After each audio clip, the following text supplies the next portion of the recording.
ప్రేక్షక మిత్రులందరికీ కూడా శుభాకాంక్షలు. ఫిబ్రవరి నెల రాశి ఫలితాలని మనం తెలుసుకోబోతున్నాం. అన్ని వర్గాల దృష్టి పెట్టుకొని, గోచార గ్రహస్థితులన్నింటినీ దృష్టిలో పెట్టుకొని చెప్తున్నాను. జాతకం అనేది పడుతున్న వర్షానికి ఒక్క గొడుగు మాత్రమే కానీ, జాతకం జీవితం కాదు. మీరు మిమ్మల్ని నమ్మండి, మీ ఇష్టదైవాన్ని నమ్మండి, మీరు చేయాల్సిన బాధ్యతను ఖచ్చితంగా నెరవేర్చండి. భగవంతుడు మీతోనే ఉంటాడు. మనం ప్రయాణంలో ఒక స్పీడ్ బ్రేకర్స్ ఎలా ఉంటుందో అలా జాతకాన్ని వాడండి. ఈ యొక్క జాతకం ఈ వీడియో మీ యొక్క వ్యక్తిగత జాతకానికి ఒక 30% మాత్రమే వస్తుంది. మీ యొక్క సంపూర్ణ జాతకం మీ యొక్క date of birth, time of birth ద్వారానే వస్తుంది. కాబట్టి జాతకం పడుతున్న వర్షానికి గొడుగు. తులారాశి మిత్రులారా, ఫిబ్రవరి 2026 మీ యొక్క శుభాశుభ ఫలితాలు ఎలా ఉన్నాయి అంటే, సమతుల్యం తప్పితే నష్టమే. బాగా గుర్తుపెట్టుకోరు, ప్రతి దాంట్లోనూ సమతుల్యం ఉండాలి. తులారాశి మిత్రులారా, తులారాశి వారికి సాధారణ రాశి ఫలితం కాదు, స్త్రీ పురుషులందరినీ దృష్టిలో పెట్టుకొని చెప్తున్నాను. చివరి వరకు చూడండి. డిసిషన్ తీసుకోకపోతున్న విషయాన్ని మీరు ఎలా డిసిషన్ తీసుకోవాలనేది కూడా నేను చెప్తాను. ఒక తప్పు ఎంపిక తప్పించబడుతుంది, జాగ్రత్త పడండి. అసలు విషయానికి వస్తే, గురు భగవానుడు 9వ స్థానంలో, శని 6వ స్థానంలో, రాహు 5వ స్థానంలో, కేతు 11వ స్థానంలో, శుక్రుడు తులారాశి అధిపతి సమసంతుల్యంతో సంబంధాలు ఉన్నాయి. అదృష్టం ఉంది, కానీ నిర్ణయం మీదే ఆధారపడి ఉంటుంది. అదృష్టం బాగా ఉంది, మీరు తీసుకునే నిర్ణయాల మీదే ఆధారపడి ఉంటుంది. తులారాశి మిత్రులారా, ఇంతకు ముందు జరుగుతున్నటువంటి నెగిటివ్స్ ని బుర్రలో వేసుకోండి, పాజిటివ్స్ ని వదులుకోకండి. బాగా ఆలోచించి కరెక్ట్ నిర్ణయాలు తీసుకోండి. మీకోసం అదృష్ట లక్ష్మి మిమ్మల్ని ముందు నడిపేయడానికి సిద్ధంగా ఉంది. ఈ నెల తులారాశి వారికి వచ్చే ఒక పరీక్ష ఏంటంటే, ఇద్దరిని సంతోషపెట్టాలా, ఒక నిర్ణయం తీసుకొని ఒకరిని సంతోషపెట్టాలా. అన్బ్యాలెన్స్డ్గా ఉంటారు ఎప్పటికీ కూడా. మీరు ఏది నిర్ణయం తీసుకోవాలో అది తీసుకోండి. మీ ఆలోచనలో, ఉద్యోగంలో ఆలస్యం అవుతుంది, ప్రేమలో అయోమయం అవుతుంది, వ్యాపారంలో డీల్ మిస్ అవుతుంది. కాబట్టి ఇన్స్టెంట్ డిసిషన్ తీసుకోండి, కరెక్ట్ డిసిషన్ తీసుకోండి. అందరినీ సంతోషపెట్టడం అసాధ్యం అండి. 5,000 కరెక్ట్గా ఉందా, ఎక్కడో ఒక చోట తేడా ఉంటుంది కదా. అందరి జీవితంలో అందరినీ కష్టపెట్టలేము. సరైనది ఎంచుకోవడం మంచిది. మీకు ఏది కావాలో అది ఎంచుకోండి చాలు. ప్రభుత్వ ఉద్యోగంలో లేదా ప్రైవేట్ రంగంలో అనుకంటే పనిభారం పెరుగుతుంది, పోటీ ఎక్కువ, మీ న్యాయ స్వభావం పరీక్ష పడుతుంది. అసాంఘికమైనటువంటి అవకాశాలు చాలా వస్తాయి. దాన్ని వినియోగించుకున్నారంటే మీ జీవితం శూన్యంలో పడిపోతుంది. కాబట్టి పాత జ్ఞాపకాలను దృష్టిలో పెట్టుకొని ఏ విధమైనటువంటి అసాంఘికమైనటువంటి కార్యక్రమానికి దిగకండి. పోటీలో గెలుస్తారు. ఈ నెల నిష్పక్షపాతంగా పనిచేస్తే విజయం సాధిస్తారు. ఉద్యోగంలో ఎవరితో ఉన్నా ఏదైనా చెప్పాలనుకుంటే ముఖం లేకుండా, మొహమాట లేకుండా చెప్పండి, చెయ్యండి. మాట్లాడడం తగ్గించి పనిలో చూపించండి. మీ యొక్క పై అధికారులు కూడా మిమ్మల్ని ప్రశంసిస్తారు. ఉద్యోగంలో మీకు మంచి అవార్డ్స్ కూడా వచ్చే అవకాశాలు ఉన్నాయి. ప్రమోషన్స్ వచ్చాయి, ఇంక్రిమెంట్ వచ్చే అవకాశాలు, ఎన్నో రకాలైనటువంటి ఫలితాలు ఉన్నాయి. నూతన ఉద్యోగం కోసం ప్రయత్నం చేస్తున్న వాళ్ళకి కన్ఫ్యూజన్స్ ఉంటాయి. ఇంటర్వ్యూస్లో ధైర్యంగా నిలబడండి, ఆన్సర్ ఇవ్వండి. ఉద్యోగానికి సంబంధం లేని ప్రశ్నలు వస్తున్నాయి, నిలబడండి, సమాధానం చెప్పండి. ఒకవేళ మీకు సమాధానం తెలియదంటే తెలియదని మొహమాటలా కూడా చెప్పండి. అది కూడా మీకు మార్క్ వస్తుంది. తప్పకుండా మీరు ఇంటర్వ్యూలో 2 ఆప్షన్స్ ఉంటుంది ఎప్పుడు. ఆ 2 ఆప్షన్స్ని ఏది కరెక్ట్ కాదో ప్రతిదీ మీ చేతిలోనే ఉంది, దాన్ని తీసుకోండి. ఇండస్ట్రీస్ వారికి చిన్న చిన్న మిషనరీ రిపేర్స్ లేదా ఓవర్ ఆయిలింగ్ ఇవన్నీ ఉంటాయి. మంచి టెక్నీషియన్ పిలిచి అది చేసేసుకోండి. వ్యాపారంలో నెగోషియేషన్ చాలా కీలకం. డెట్స్ అన్ని కూడా క్లియర్ అవుతుంది. మీకు రావాల్సినటువంటి లోన్స్ కోసం అప్లై చేస్తున్న వాళ్ళు, లేదా చిట్ ఫండ్స్లో ఉన్న వాళ్ళు, ఇవన్నీ కూడా ఉన్నాయి. అవన్నీ కూడా మీకు ఏమైనా పర్మిషన్, బిల్డింగ్ పర్మిషన్స్ కోసం అప్లై చేసిన వాళ్ళు, ఇవన్నీ కూడా వచ్చే అవకాశాలు మాస ద్వితీయంలో ఉంది. ఆర్థికంగా పెట్టుబడులు రిస్క్ తీసుకోవాలనే ఆలోచన, కానీ లాభం స్థిరంగా ఉండదని ఒక భయం. అన్నీ చేయండి, ధైర్యంగా చేయండి, అన్నీ వస్తాయి. షేర్ మార్కెట్లో లాంగ్ టర్మ్లో ఇన్వెస్ట్ చేయండి, తప్పకుండా మీకు డెవలప్మెంట్ ఉంటుంది. డబ్బు విషయంలో సమతుల్యత చాలా ముఖ్యం. మళ్ళీ మళ్ళీ చెప్తున్నాను, సమతుల్యత చాలా ముఖ్యం. అదే మిమ్మల్ని కాపాడుతుంది. విదేశాల్లో చదువుకోవాలనుకున్నటువంటి వారికి ఇది ఒక మంచి సమయం. వెళ్ళాలనుకున్న వాళ్ళకి మంచి యూనివర్సిటీని ఎంచుకోండి, కానీ డాక్యుమెంటేషన్ అంతా కరెక్ట్గా చూసి వెళ్ళండి. తర్వాత ఉద్యోగం చేస్తున్నటువంటి వారికి, ఉద్యోగాలు పోయిన వారికి ఈ నెల మాస ద్వితీయంలో ఒక శుభవార్త ఖచ్చితంగా ఉంటారు. ఉద్యోగస్తులు, విదేశీ ఉద్యోగస్తులందరికీ కూడా. వ్యవసాయదారులకి మంచి హెచ్చుతగ్గులు ఉంటాయి. మార్కెట్లో నిల్వ చేసిన వాటికి ఇలా బాగా మంచి లాభాలు వస్తాయి. తొందరపాటు అమ్మకం వద్దు, కరెక్ట్గా చూసుకోండి. ఇంకా రియల్ ఎస్టేట్లో ప్లానింగ్ అవసరం. బాగా అమ్మకం ఆలస్యమైన లీగల్ క్లారిటీ వస్తుంది, తప్పకుండా లాభాలు పొందే అవకాశాలు ఉన్నాయి. ఇంకా కోర్టు కేసులు, మీరు నైతికంగా బలంగా ఉంటారు కాబట్టి తీర్పు ఆలస్యమైన గెలుపు మీదే ఉంటుంది. విజయం మీ వైపు వస్తుంది. ఓర్పు చాలా అవసరం. ఇంకా ప్రేమికుల మధ్యలో అప్పుడప్పుడు ఒక చిన్న చిన్న స్పర్ధలు ఉంటాయి చూసారా? కూర్చొని మాట్లాడి సార్ట్అవుట్ చేయండి. ఈగోస్ వద్దు. ప్రేమికుల మధ్య ఈ మధ్య ఈ యూత్‌లో ఉన్న వాళ్ళకందరికి ఎలా ఉంటుందంటే నేను గొప్ప, నేను గొప్ప, నేను గొప్ప, నేను గొప్ప అని చెప్పి సెల్ఫ్ సెక్యూరిటీని పోగొట్టుకుంటున్నారు. నమ్మండి. ఒకళ్ళని ఒకళ్ళు నమ్మండి. భార్యాభర్తల మధ్య కూడా సఖ్యత పెరుగుతుంది. ప్రేమ పెరుగుతుంది. మీ యొక్క సంతానం పట్ల మంచి బాధ్యత తీసుకునే అవకాశాలు బాగా ఉన్నాయి. తర్వాత న్యాయం కాదు, ఆప్యాయత అవసరం. ఎవరు ఎలా చేస్తున్నారు అనేది కంటే కూడా ఆప్యాయంగా ఉండడం ముఖ్యం. అది చేసుకోండి. తర్వాత ఇక హెల్త్ పరంగా కిడ్నీ, వెన్నెముక వీటి మీద జాగ్రత్త పడాలి. ఒకసారి చెక్ చేసుకోండి డాక్టర్ దగ్గరికి వెళ్ళి. బాగా టైర్డ్‌నెస్ ఉంటుంది. నీరు ఎక్కువ తాగండి. విశ్రాంతి అవసరము. ఇక స్పోర్ట్స్‌లో అన్ని రంగాల వారికి మిశ్రమమైనటువంటి ఫలితాలు ఉన్నాయి. అది కూడా చూసుకోండి. అదృష్ట సంఖ్య అని చెప్తే ఈ నెల తెలుపు మరియు గులాబీ కలర్ మీకు చాలా కలిసొస్తుంది. అదృష్ట సంఖ్య 6. అదృష్ట దిక్కు పశ్చిమ దిక్కు అండి అందరికి కూడా ఈ నెల. అదృష్ట సమయం మధ్యాహ్నం 12 గంటల నుంచి 2 గంటల వరకు. ఏదైనా నిర్ణయాలు, డిస్కషన్స్ ఏమైనా చేయాలనుకుంటే ఈ టైంలో చేయండి.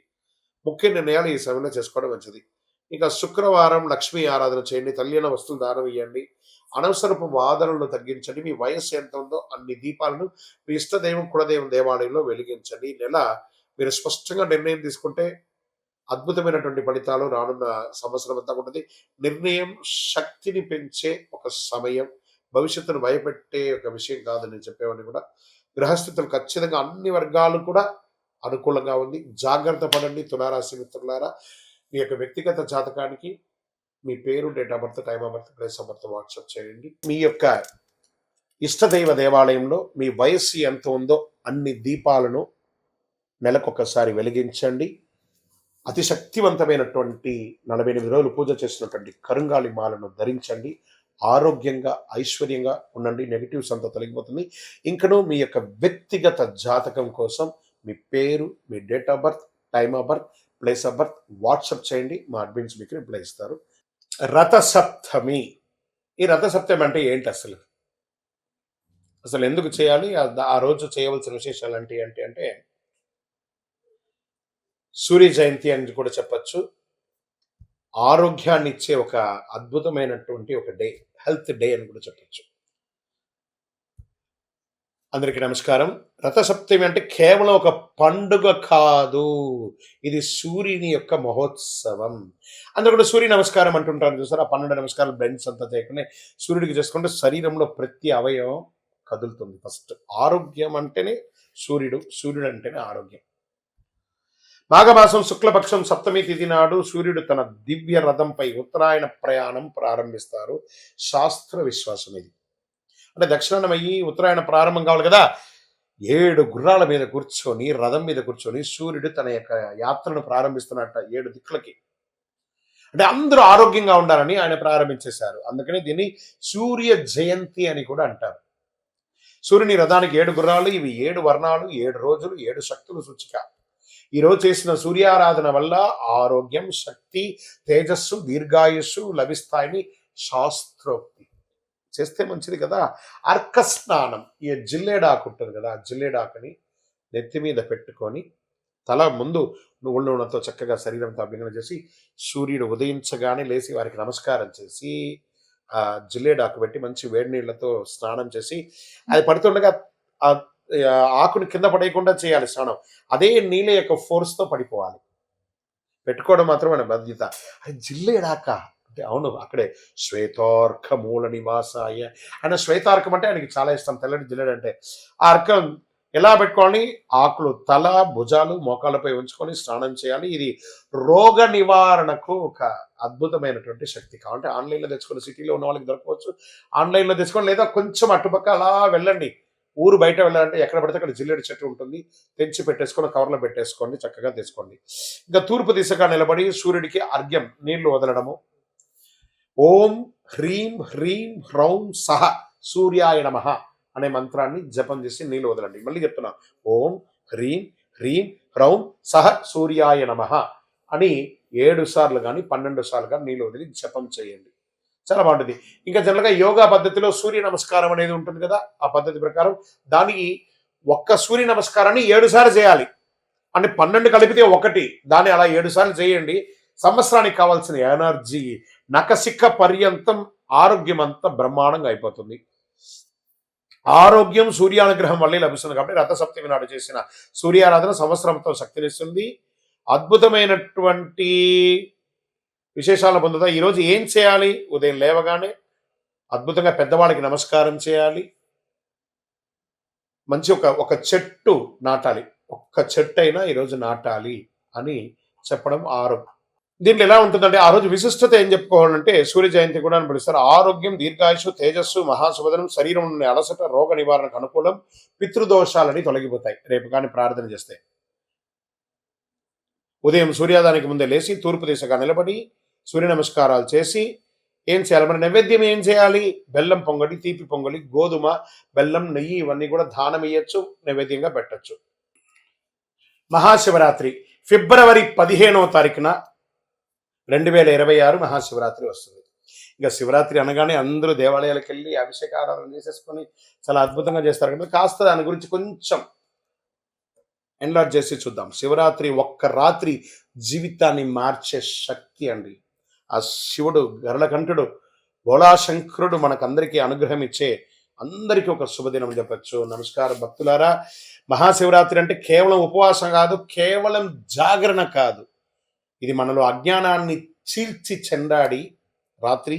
ఇది శివతత్వాన్ని అనుభవించే ఒక అద్భుతమైనటువంటి రాత్రి అని కూడా చెప్పచ్చు. శివరాత్రి ఎందుకు అంత ప్రత్యేకమో, ఈ ఒక్కరోజు ఎందుకు జీవితానికి కీలకమో, నిజంగా శివుడు ఏమి ఇస్తాడో మీకు స్పష్టతగా అర్థమవుతుంది ఈ వీడియో పూర్తి చూస్తే. శివ అంటే శుభం, రాత్రి అంటే అజ్ఞానం. ఆ యొక్క శుభాన్ని ఇచ్చే శివుడు అజ్ఞానాన్ని ఇచ్చే ఆ రాత్రిని తొలగించే రాత్రి శివరాత్రి. అజ్ఞానం నశించి శుభతత్వం వెలుగులోకి వచ్చే రాత్రి. ఈ రాత్రి శివుడు పుట్టినరోజు కాదండి, బాగా గుర్తుపెట్టుకొని. వివాహం జరిగిన రోజు మాత్రమే కాదండి, ఇది మన చైతన్యాన్ని మేలుకొలిపే రోజు కూడా. ఈ రాత్రి ఎందుకు అంత శక్తివంతమైనదంటే పురాణాల ప్రకారం మహాశివరాత్రి నాడు భూమి, ఆకాశం, బ్రహ్మాండ శక్తులు ఒకే లయలో ఉంటాయి. మన శరీరంలో శక్తి సహజంగా పైకి ప్రయాణిస్తాయి. అందుకే ధ్యానం సులభం, మంత్ర జపం ప్రభావవంతంగా ఉంటుంది, మనసు నిశ్శబ్దంగా ఉంటుంది. ఇది భక్తి కాదు, శరీరం మనసు యొక్క శాస్త్రం అని కూడా చెప్పచ్చు. శివలింగం రాయి కాదు, దీని గురించి తెలుసుకోవాలి అందరూ కూడా. అది ఆకారం లేని పరమతత్వానికి చిహ్నం, సృష్టికి మొదలు, అనంతం లేని ఒక తత్వం అని కూడా చెప్పచ్చు. అభిషేకం చేయడం అంటే ఏంటిది? నీటితో మన అహంకారాన్ని కడగడము, పాలతో మన కోపాన్ని చల్లార్చడము, బిల్వపత్రంతో మన కోరికలను అర్పించడము. అందుకే శివుడు కోరేది వస్తువులు కాదు, మార్పు. ఓం నమ శివాయ అనే ఒక మంత్రాన్ని, పంచాక్షరి మంత్రాన్ని ఎంత వీలుంటే అంత జపం చేయండి, అంత బాగుంటుంది. ఇంకా ఉపవాసం ఎందుకు చేస్తారు? మీ యొక్క జీర్ణక్రియలన్నీ కూడా అద్భుతంగా క్లెన్స్ అవుతుంది, శరీరాన్ని తేలిక చేస్తుంది, ఆలోచనలు శుద్ధి చేస్తుంది, ఆత్మబలాన్ని పెంచుతుంది. అందుకే ఈరోజు ఉపవాసానికి ప్రత్యేక శక్తి ఉంది. ఉపవాసం అంటే నేను ఉపవాసం అని చెప్పి బాదం పాలు 1 లీటర్ తాగడం, రకరకాల పండ్లు తినడం కాదు. ఉపవసించడం, స్వామివారి నామస్మరణతో భగవంతుడికి దగ్గరగా వసిస్తూ ఓం నమ శివాయ, ఓం నమ శివాయ, ఓం నమ శివాయ. ధనుర్మాసంలో వైకుంఠ ఏకాదశి గాను, మాఘమాసంలో చక్కగా శివరాత్రి గాను 1 నెల రోజుల గ్యాప్లో 2 ఉపవాసాలు ఉండడం వల్ల ఆరోగ్యం, ఎప్పుడైతే ఆహారం పడదో శరీరానికి, ఆటోమేటిక్గా ఆరోగ్యం అనేది క్లెన్స్ అవుతుంది, ఒక ఓవర్ ఆయిల్ లాగా అయిపోతుంది, ఆత్మబలాన్ని పెంచుతుంది. జాగరణ ఎందుకు చేయాలి మరి? శివరాత్రి జాగరణ అంటే నిద్ర లేకపోవడం కాదు, అవగాహనతో ఉండడము. నిద్ర అజ్ఞానం, జాగరణ జ్ఞానం అన్నారు. అందుకే ఈ ఒక్క రాత్రి జాగరణ జీవితంలో ఎన్నో తప్పుల నుంచి కాపాడుతుంది, జాగరణ ఇస్తుంది. ఎవరు శివరాత్రి పూజ చేయాలి? ఉద్యోగ సమస్యలు ఉన్నవారు, ఆరోగ్య సమస్యలు ఉన్నారు, మానసిక ఒత్తిడి ఉన్నారు, కుటుంబ కలహాలు ఉన్నవారు శివుడి సమస్యలతో తీసుకోపోడండి. సమస్యను ఎదుర్కొనే శక్తిని ఇస్తాడు, గుర్తుపెట్టుకోండి. అది శివరాత్రి రోజు చేయండి, ఇదే శివకృప. శివరాత్రి రోజు ఏం చేయాలి? సాధ్యమైనంత వరకు ఉపవాసం ఉండాలి, శివనామస్మరణ చేయాలి, బిల్వపత్రార్చన చేయాలి, కొద్దిసేపు మౌనం ఉండాలి, రాత్రి ధ్యానం లేదా మంచి కథ, శివకథ వినండి చక్కగా. అందుకని సినిమాలకు వెళ్ళి టైం పాస్ చేయడం కాదు. భయం అవసరం లేదు, ఖరీదైన పూజ అక్కర్లేదు, భక్తి అవగాహన చాలండి. ఎవరు చెప్పిన శివరాత్రి నిజం, ఇది గుర్తుపెట్టుకుని. శివుడు కోరికలు తీరుస్తాడు అనుకుంటే అది భక్తి, శివుడు మనల్ని మారుస్తాడు అనుకుంటే అది జ్ఞానం. మహాశివరాత్రి కోరికల పండగ కాదు, చైతన్య పండగ. మహాశివరాత్రి మీ జీవితంలో శాంతి, స్థిరత్వం, శివతత్వం ప్రసాదించాలని ఓం నమ శివాయ. అందరూ ఆయురారోగ్య ఐశ్వర్య భోగభాగ్యాలతో ఉండాలని అఖిలాండ కోటి బ్రహ్మాండ నాయకుడు ఆ యొక్క కైలాసనాథుని ప్రార్థన చేసుకుంటున్నాం. ఓం నమ శివాయ, ఓం నమ శివాయ, ఓం నమ శివాయ.